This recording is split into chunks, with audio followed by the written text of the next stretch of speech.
Hello, and welcome back to Good CEOs, episode 5. Today I'm joined by a man called Alex Lubar, who is the CEO of Fundamental Co. Now, before Fundamental Co., Alex used to work as a global CEO for a company called DDB, one of the original advertising agencies. By the time he left, I think they were doing $1 billion in revenue. So huge job. And then he moves over to this company called Fundamental Co., which is a Blackstone-backed strategic brand consultancy where they're way smaller, I think like sub 80 people. So we use this episode to get into what it was like running a holding company and being a global CEO of that kind of role, and what it's been like leaving that and moving to a much leaner operation. We get into his predictions for the creative economy. We speak about what Alex is predicting to happen in the next year. We even speak about sayings and philosophies that Alex has taken to guide him in his career, but also guide him in his parenthood. He is such a interesting, deep thinking human being. And I really think we get into see that side of Alex in this episode. So I really hope you enjoy this. Let's get into it. Alex Lubar, CEO of Fundamental. Oh wow! Hello, hi there. You are alive. We're here. Okay, Alex Lubar. I'm very excited to have you here today. I'm not going to go through your entire history.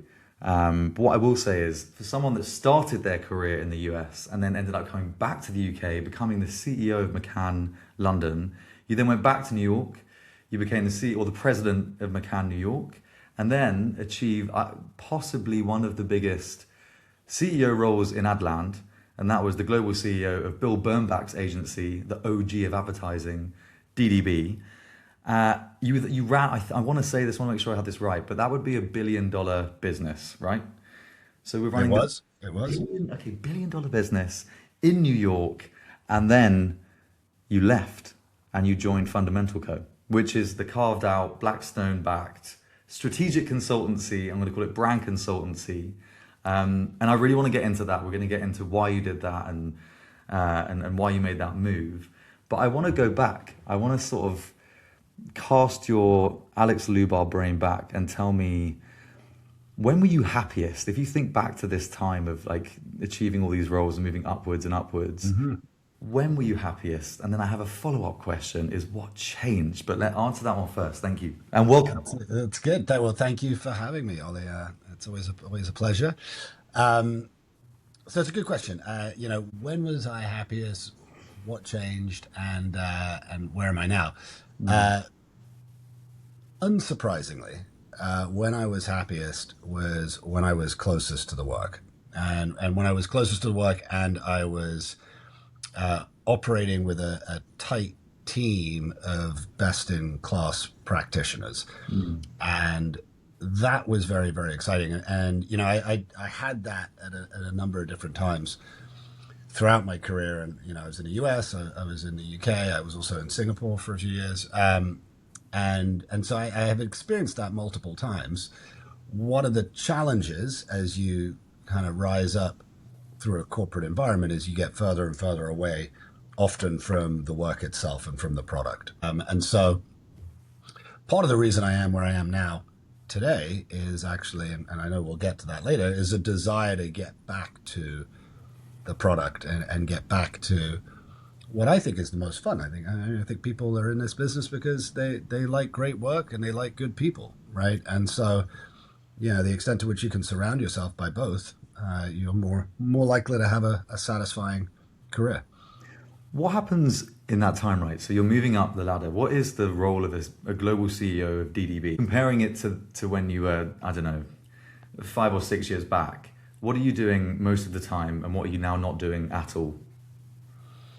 Yeah, that's a great question, Ollie. I think what often happens, and you have to push very hard to ensure that it doesn't, is as your responsibilities increase within an organization, especially a large organization, you have more management requirements, right? And you have to deal with the operations of the organization more than the output of the organization, or there's an inclination and there's a push towards that, right? And so you have to try and keep engaged in actually what is being produced and made, right, by the organization versus getting caught up in just the management and the operations of the business itself, which is very difficult because you can imagine, right, if you're running or I was running a global operation, you wake up at 6 a.m. and you've got an email box that is filled with all sorts of challenges and issues and opportunities, of course, that are coming in from all over the world, right? And then that doesn't stop, right? It you know, as you know, the rest of the world continues to wake up, right? You continue to get phone calls and emails and you know, endless conversations about all kinds of operational challenges that the business might have.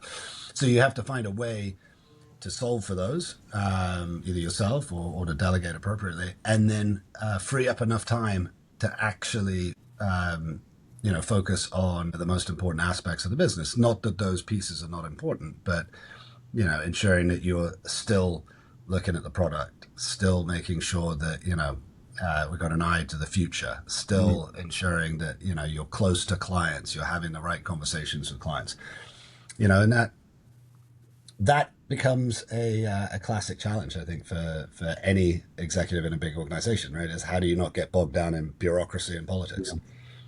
How, like, I always find that you've got different types of CEO. You do have a political CEO that's probably more people and operationally minded, and then you have a CEO that's perhaps more visionary. Usually that person's closer to the clients, right? From most people that I know that have worked with you, I get the sense you've got both, but the stories I hear are fantastic and incredible at holding relationships with clients and making sure that they're focused on growing their businesses. If you were to, maybe at its busiest, break down percentage-wise, how much of my time is going on internal bureaucratic operational stuff versus client, what would that be, do you reckon? Well, so what it should be, right, is, you know, you should be spending, you know, 60+% of your time with clients, if not more, and then, you know, 20%, you know, dealing with operations, and then, you know, 20% some level of flexibility, right, to lean into different issues as they come up, right?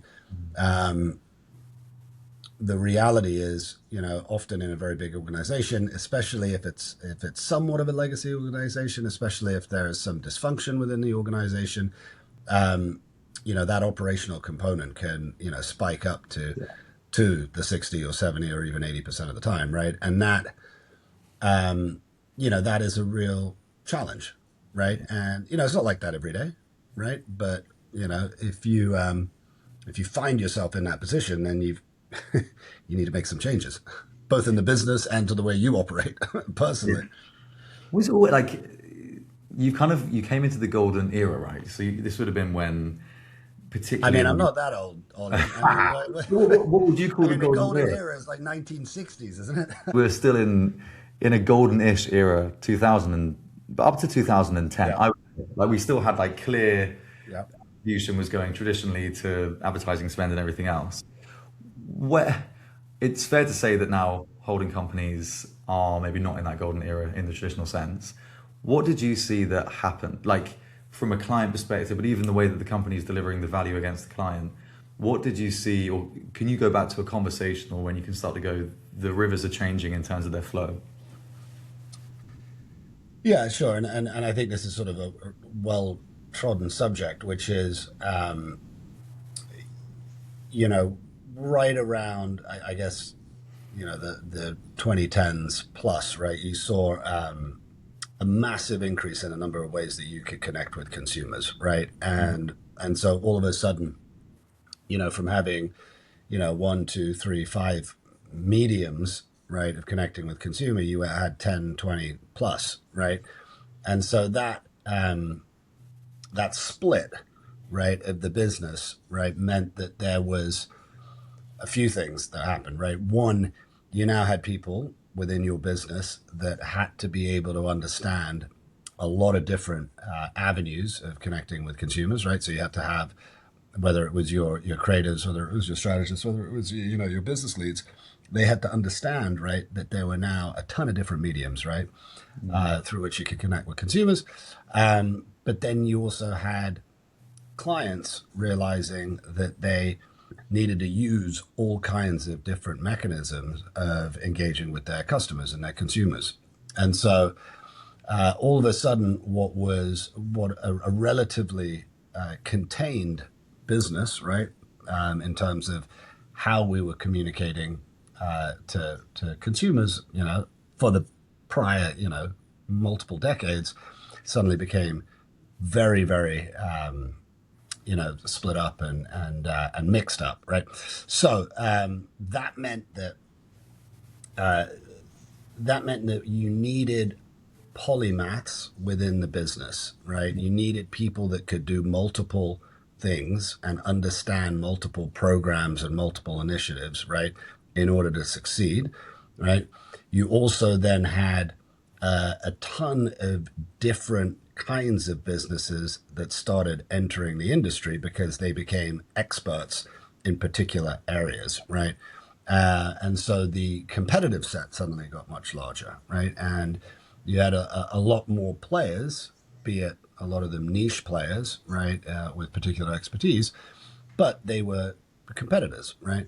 And then at the same time, the additional pressure that you had was the democratization of technology, right? So everything became cheaper, right? And so everything became cheaper and faster, right? Which invariably invites in more players, right? And so you've got this confluence of different pressures, which is, you're now using a lot more ways to communicate with people. Those ways to communicate are more accessible in terms of the creation and the production of them. And so then you have, a ton more competitors entering into the business. So it became more complicated, right? It became more complicated and it became more competitive. Which isn't why you got into this, right? Yes, I was looking for something simple and monopolistic. Yeah. So okay, you you've reached this point, right? Global CEO, DDB, growth, like it's you kind of I imagine sitting where you're sitting, where do you go? Do you join Publicis? Do you go to WPP and do a sort of turnaround thing? Do you go to independent? Do you start your own thing? What was it about fundamental code that made you think, yeah, this is where I want to go next? Sure, and it's a great question. I think I had built my career within the corporate environment, and I had a ton of great experiences. But I did get to the point where uh, I wanted a few things to change. One, back to our earlier conversation, I wanted less bureaucracy, less politics, right? I wanted to be able to focus more on the work. I wanted to spend more time with clients. I wanted a simpler operating system.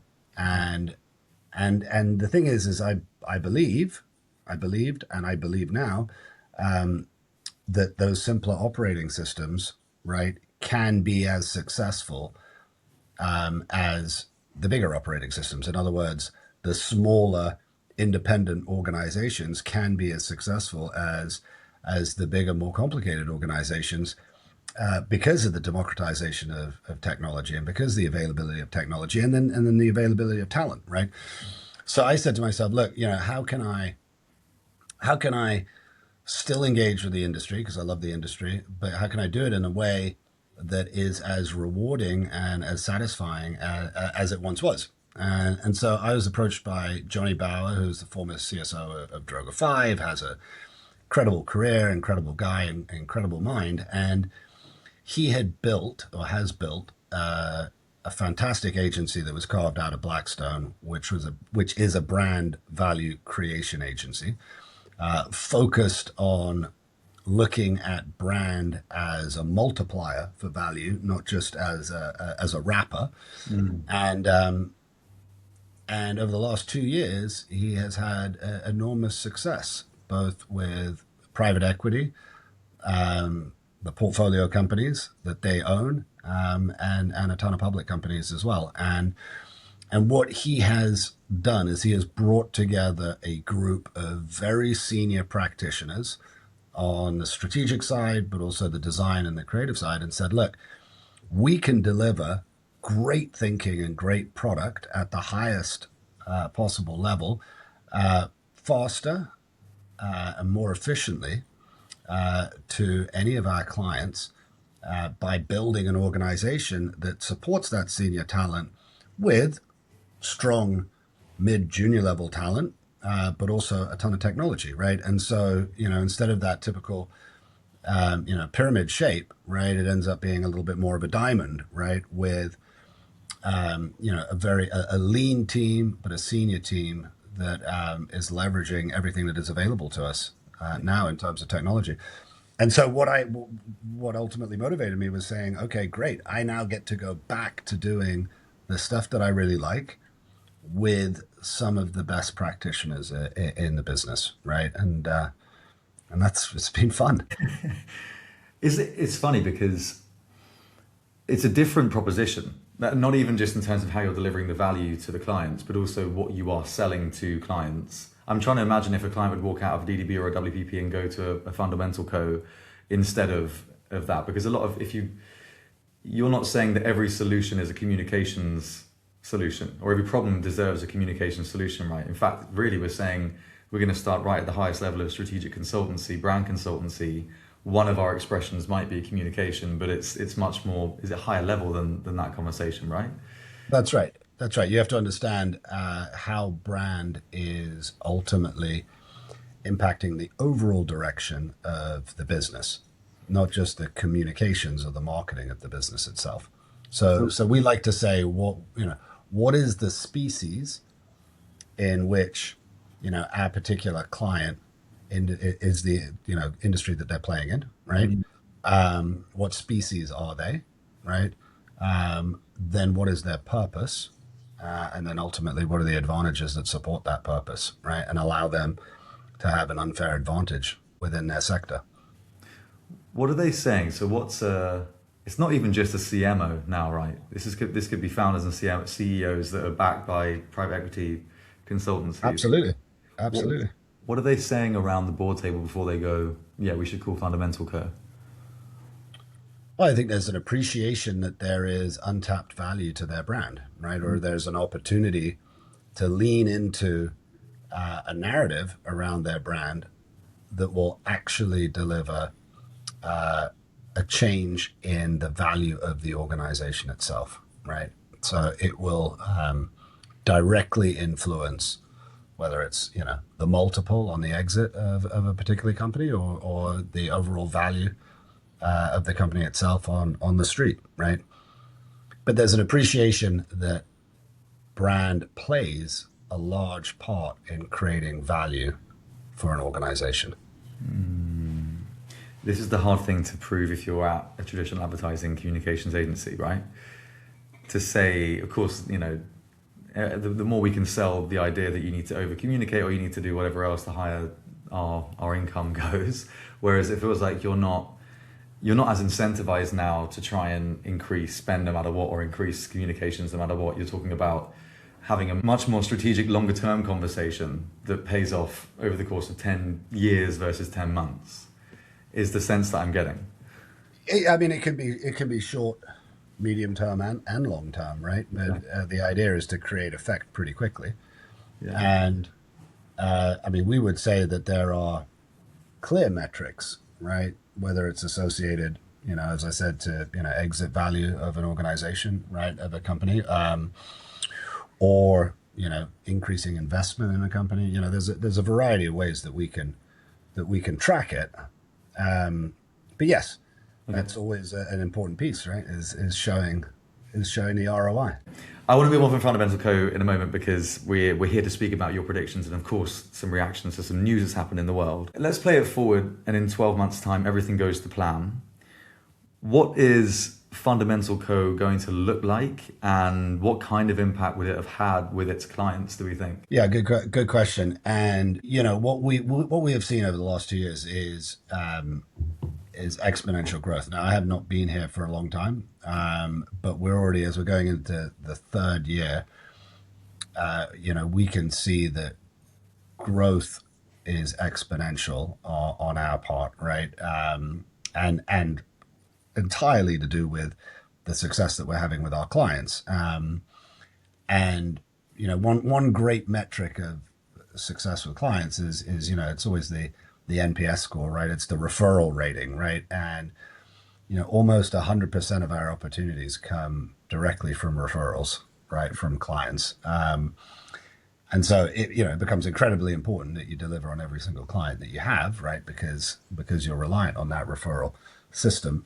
But I think, if we continue on track, we will continue to build out our capabilities. There's probably some opportunity for some M&A in some adjacent spaces, that we're already looking at.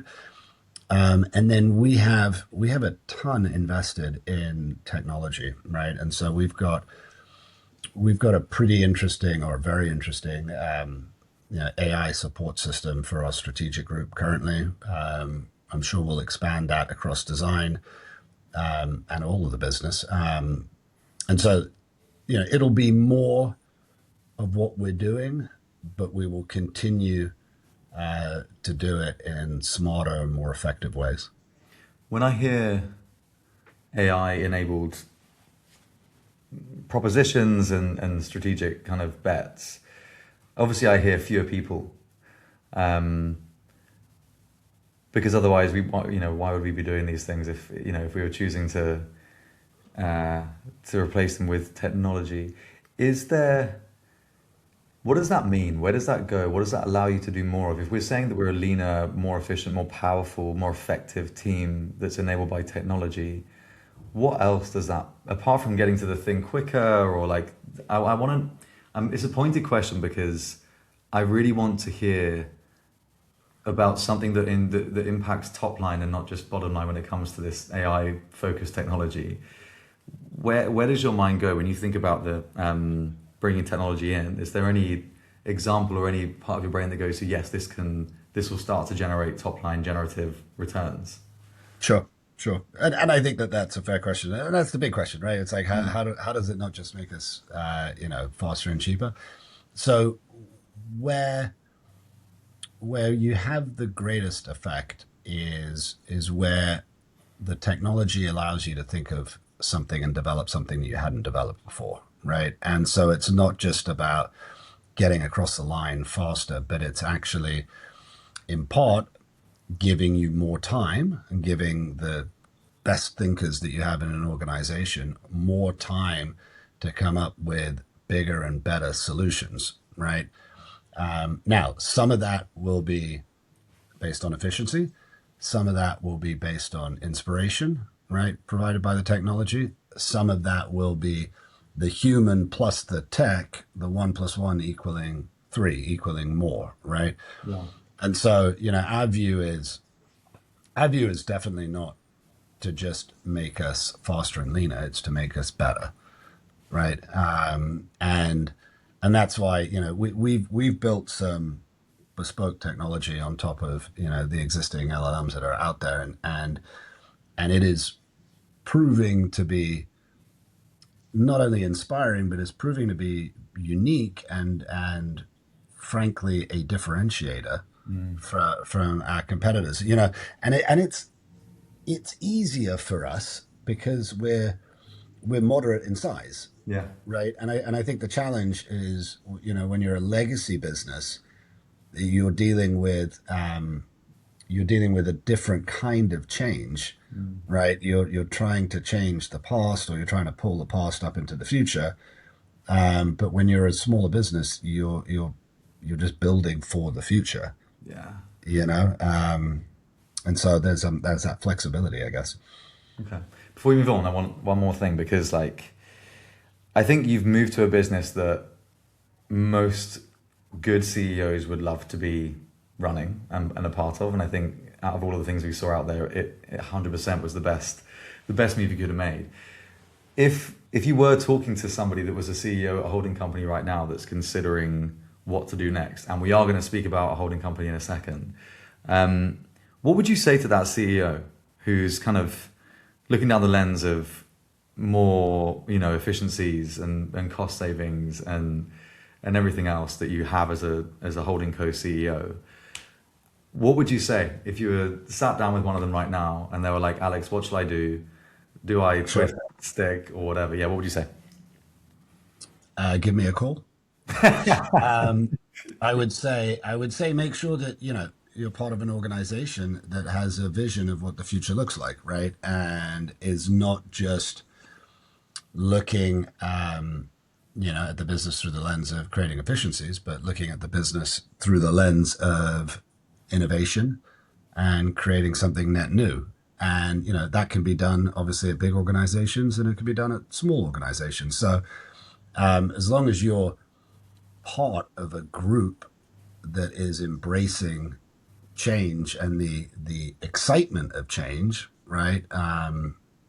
Then it could be fine, right? But you really got to ask yourself, right? Does that vision exist in the organization? And then, secondly, where am I spending my time, right? To go right back to the beginning of our conversation, am I spending my time doing the interesting stuff, right?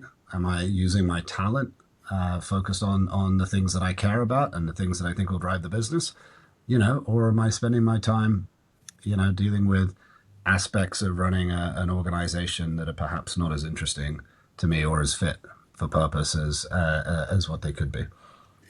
So we're speaking about clarity of mission, clarity of contribution to that mission. And I love that question. What could possibly go right versus what could possibly go wrong? You almost can split the two parts into those two cohorts of people, right? You've got people that are trying to protect the bottom line and make sure that that's like as wide as possible. And then the people that are trying to focus on that top line who are asking themselves the question, where can we innovate? Where can we change? Where can we grow? I can't help but feel like if you're in one of those organizations right now, the appetite for that conversation must be smaller than the efficiency conversation. Well, I think it's harder because you're dealing with a lot of legacy issues, right? And people do their best work when they're inspired, right? And if you're in an organization that is not inspiring you, then it is hard to go that extra distance, right? And and that's always the challenge if you're making major changes to an organization. How do you keep your best people inspired, right? Yeah. Even though they're making difficult changes. The last thing I would say is that there's a ton of opportunity out there, right? So I think there's probably a number of folks that feel maybe trapped within the organization that they're in or the construct they're in, and the only thing I would say is that it's a big bright world out there, and there's a ton of different things going on. So don't be scared to make a jump. Yeah, I like that. All right, we're going to move into some reactions here. We got two key pieces of news that I want to hear your thoughts on. The first one is coming from a Gartner report that we saw. And this one said that 65% of CMOs have said that AI will change their work. No shock there. The shocker part is that only 20% of CMOs are making the changes. Yep. Firstly, what comes up when you hear that stat? And secondly, what's going on in the mind of a CMO if you're not making changes around what we're learning with AI? Sure. And it is a good question. I think look, there is an adoption curve to technology, right? There's always a cultural lag, right? That happens just innately with humans, right? And you've seen it with technology through the centuries, right? So there's a piece to this which is, well, it takes a little bit of time, right?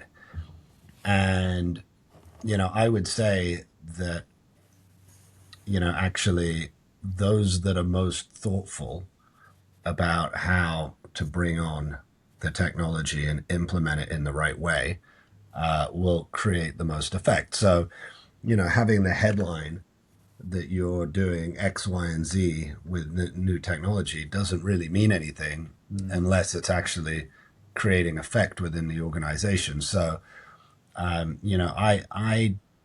don't think that it's about being first. I think it's about being smartest, right? And I think that those that are quietest but are careful and still careful but fast and thoughtful about how they're using the technology, may turn out to have, been much more prescient in terms of creating effect, right? So I think there are a lot of headlines saying, doing X, doing Y, but, the reality of actually changing a business using technology is much more complicated than just a headline. Yeah. I read somewhere that there was this amazing stat about how this company had whatever it was, like a 90% AI implementation score. I don't know who's scoring these things. And they yet had something crazy like a 10% adoption internally. But then when you asked them internally, have you started to use the AI? They said, yeah, and 86% said that they had. And yet they could see that only 10% had. So it's like, it's one thing saying that Oh, you're... of course. Yeah, of course. There's a ton of facade around this, right? Yeah. I You want to see know? someone like say, we've made all these amazing savings, and guess what we're going to do with all that money? We're going to invest it in this like new area of growth, and it's really exciting. At the moment, it just feels like we're Yes. just doing so much bottom line efficiency, boring shit that I want to see that change. Well, there's just a ton of hype, right? There's a ton of hype around it versus reality, and even when, yeah, when you see, whatever Jack Dorsey, right, Mm. exiting thousands of people a block, and tying it back to technology, right? It's unclear if the technology is actually driving that yet, Yeah. right? As opposed to leveraging the perception Hmm. the technology will drive it and making the exits that you wanted to make anyway, Remember right? that, And so, yeah, yeah, that was that term COVID cleansing that happened. Oh, it's COVID. We've had to let go of 30% of the workforce, but 20% of those people were probably on the way out anyway. right, Yeah. same thing. Yeah, AI cleansing. Okay, fine.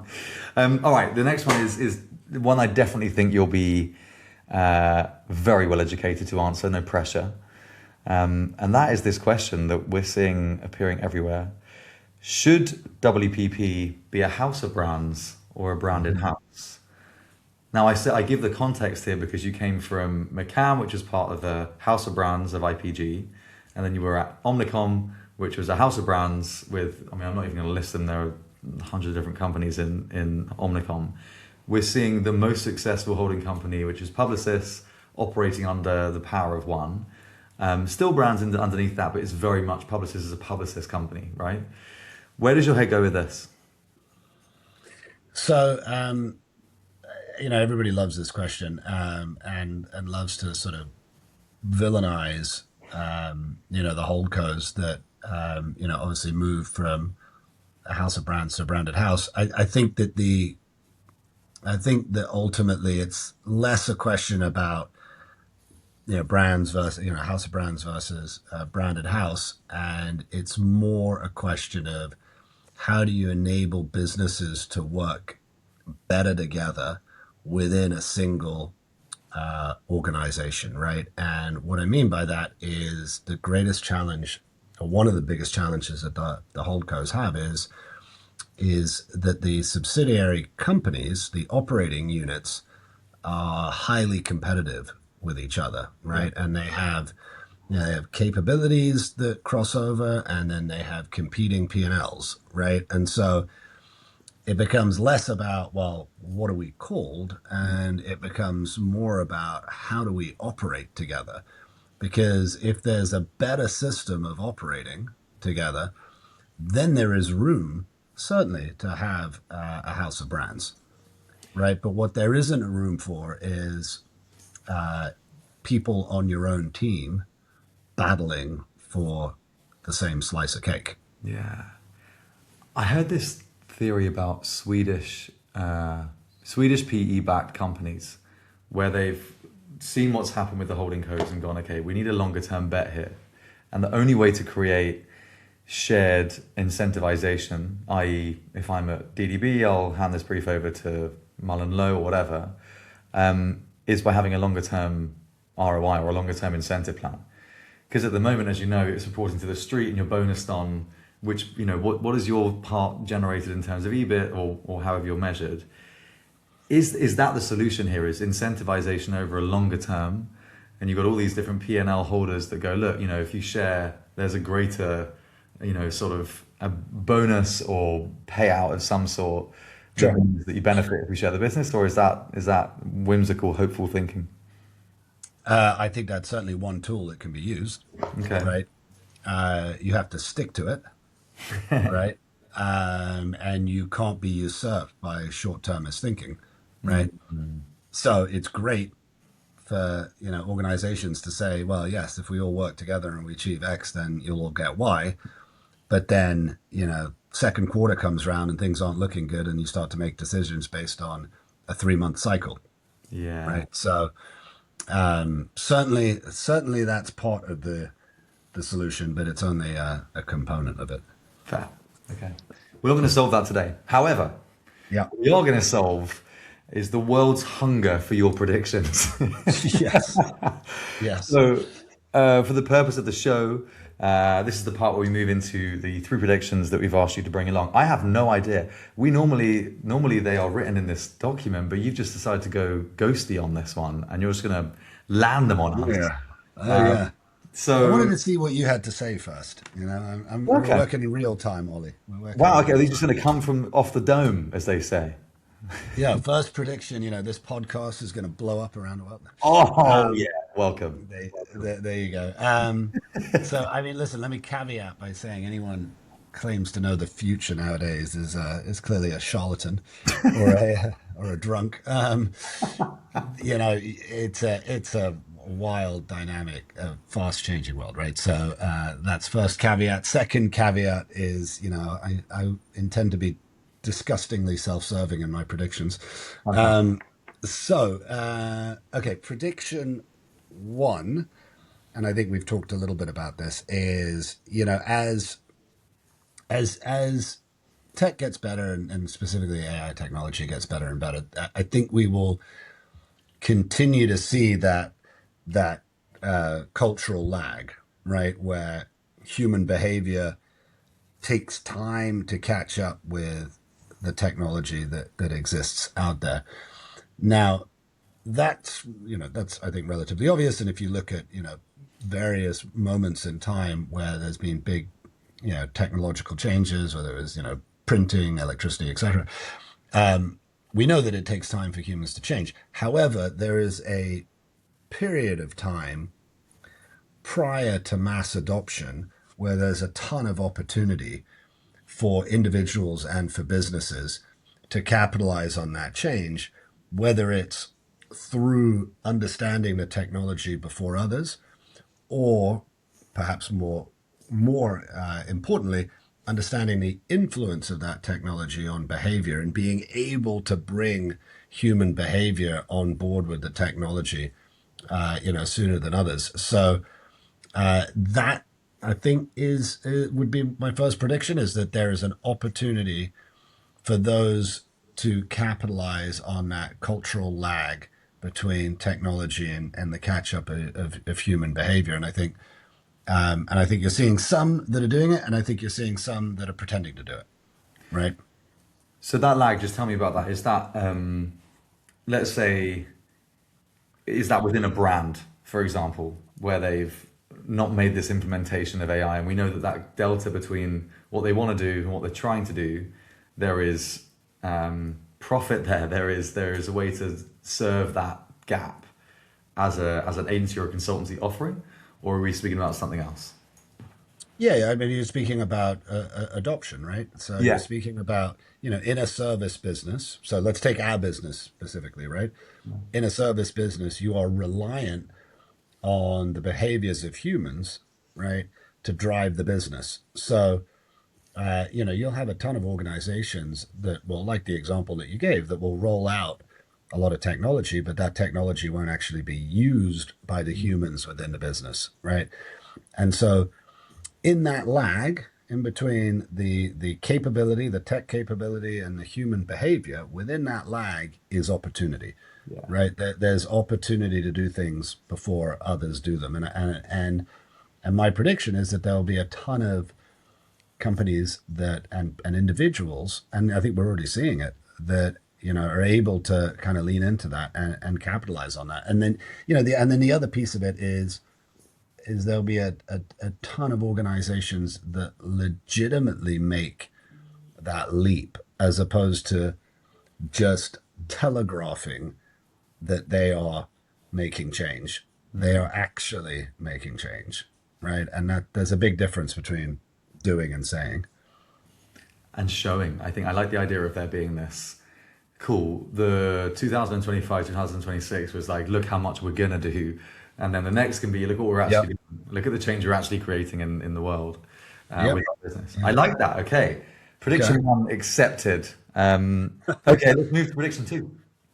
Okay, so prediction two is that there is a dialectic effect with the ongoing rise of technology, and what that means is it's when two opposing forces shape one another, right? And so an easy example of that is, as we live deeper and deeper digital lives, right? Because the technology constantly improves and constantly becomes part of our everyday life, we are going to seek out experiences that are opposed or different or do not require that technology, right? And so, one easy way of seeing that is, the rise of hotels that don't have Wi-Fi, that are off the grid, where people go to just sleep, right?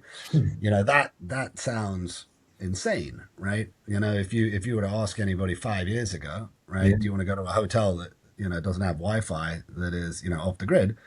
Most people will say, well, that is a hotel now at the bottom of my list, right? And so in a broader sense, I think that you're going to see it, a ton of live experiences, Yeah. that are continuing to garner attention. I mean, you see the popularity of the Winter Olympics right now. You see the popularity of live music, right? I mean, it's always been popular, but it's more and more popular. The excitement around upcoming FIFA. I mean, live events and events that bring humans together that are not reliant on technology. Fine, technology will always be part of them in some respect, but they're not inherently reliant on technology.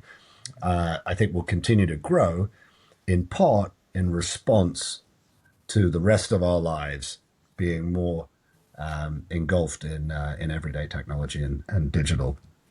I like that. You're not just saying IRL is back. You're saying that this is a bigger thing than just doing things in person. It's more of a retreat from an over digitized life where we want to escape it now. I completely agree. And you're even seeing things like dumb phones. I mean, my niece is, 14 years old. Everything's going back to analog and like wanting to do things and experience things and not just live through a screen. The weird thing is what happens to the people that are coming through, because it's like they have this. I can't work out if it's a nostalgic draw towards what life would have been like without all this technology from this new generation coming through, or if it's just fashionable to say that you don't want an online digital footprint or whatever. I'm trying to work out what's the direction of travel for these kind of hybrid human beings that are coming through. And Well, that you need both, right? yeah, You need time away from technology. You need time where you can connect with humans outside of technology, and then you need time when you leverage technology to all its capability, right? But you can't exist in one without the other. I think, yeah, and I think the more it just like relating that back to what we were saying about driving efficiencies with AI and everything else, it is reminiscent. Or it's you can compare this to the .com crash or whatever else, because like there's only so much efficiency, there's only so much speed and generative stuff. Surely we can do with this new tool that it gets to the point where the field is like level. And as you're saying, Sure. there's a lag, right? And then it's surely at some point we're going to go back to what is rare and hard to do is valuable. So that's going to be relationships. It's going to be like real life experiences and the next stuff, Right. getting places faster and getting to results quicker. I like this one. That's right. As soon as technology becomes more commoditized, right, some of the rarer skills, right, like creativity, right, become more important. Yeah. And so actually you may, one of the dialectic effects, right, of more AI in our business is a greater importance given to the creative thinkers, right, Mm. and the creators, right, and the strategic thinkers, that exist within our business. So all right, the prediction number three, I think, and this sort of falls out of the other two, and a lot of what we've been talking about, right? But I think we will see an ongoing return to cottage economics, right? Where more individuals are able to start more businesses that have more capability than ever before because of the democratization of technology, right? And so, typically, cottage industries they existed, or cottage economics existed in a pre-industrialized world, right? And there's a certain irony to kind of returning to that, right? Now, because of the capabilities and the availability to do stuff in much smaller groups, right? In fact, there's a term that I heard thrown around the other day, which is called a solo unicorn, right? Yeah. Which is, have you heard that? Right, the prediction, in the next 10 years there'll be, a Billion single dollar. individuals that creates $1 billion company, which sounds sort of problematic for all sorts of reasons. But if you dial that back and you kind of simplify it and make it a little smaller, it does mean that, a ton of people can create a ton of things with much smaller groups, right? Because of the technology that exists. That I think is very exciting, right? Because actually, all the way back to the beginning of our conversation, right? One of the things that inspired me was coming and joining a smaller group that still had the power to do big things. And I think a lot of people like that, right? I think a lot of people would like to be able to do some of the work that they're doing, in a smaller, more human environment, right? And technology will allow for that, right? And so I think we'll see more and more of it as there are better and better examples of those successes that are out there. I think that's good for wealth distribution as well. Like, obviously, you Well, have it should be. Should be. because right now the constructs of these businesses are to make a very small handful of people richer, and if you're investing in Wall Street, then fine, you can have some access to that. But if you don't, and you want to still find a way to have economic security, right now, I don't know if I'd be queuing up to join a holding co. To begin, my career. Whereas if I went and worked in a small group of people, I got exposure to more things and learnings quicker. I can evolve my skill set. I can evolve my level of seniority probably faster, and I can probably have a bigger share of what we're creating because there's fewer of us to share that between. And that's a good thing. We have a huge issue, not just industrially but globally, with wealth distribution from boomers down to Gen Alpha. And I think that is only a good thing, is to see a fragmentation. Is it a cycle? When it was like WPP was formed and, all the big six, or however many you want to call it, there was a kind of a gobbling up of all the independent companies, and then there were fewer and fewer independents, and it was very much holdco rule the roost. Are we just seeing a cycle now of more independent businesses kind of bubbling up, and then they'll eventually get acquired, or do we think that will just last? Well, I think the difference now is the technology, right? That facilitates you to stay in an organization to stay independent and still deliver what it needs to at scale, right?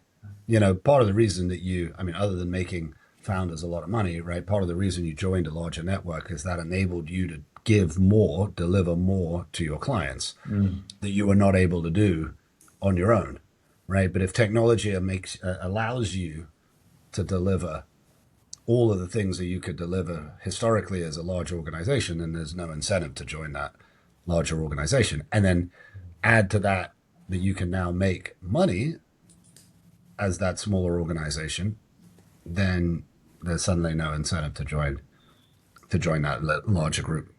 All it will take is a big case study of a blue chip to do one of these like solo $1 billion businesses. Oh shit! Okay, that's Okay. Wait for it. Yeah. Wait for it. Well, look, thank you. I've loved this.